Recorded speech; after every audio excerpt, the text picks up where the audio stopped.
Burada İzmir'də Orman Bakanları tərəfindən 41-ci ildə 28 yanvar tarixində Bornova Zirai Mücadilə İstasyonu yaratmış həmin bu kişilər.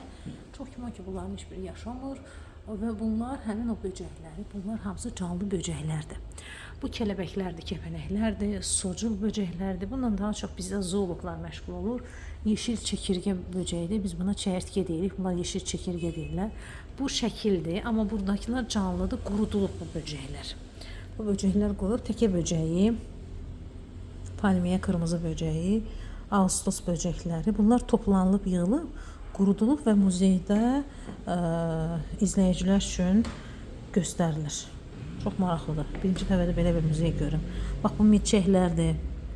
İndi çoxumuz biz bunu öldürüb çox zaman atırlar. Bunların da növləri var. Lucia Sermegin böcəyi var. Çanaqqala mərkəz. Hardan 2004-cü ildə bax bu milçəklər yığılıb, bu muzeydə qorunub saxlanılır. Bunlar İzmir Selçukdan yığılıb.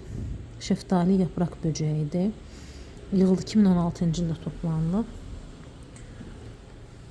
Sonra gəlirik bu insanlardır. Süraya endik Çanakkale. 1905-ci ildə bunlar anadan olubdular. Həmin böcəkləri toplayanlardılar. Deməli İzmir Kemal Paşa'da 2018-ci ildə toplanılıb. Böcəklərin hamısının bir-bir adlarıdır. Bunlar hamısı bir-birlərinə oxşuyurlar. Amma böcəkləri yığmaq da əlbəttə ki, zəhmət tələb edən işdir. Bu avqust ayının böcəkləridir.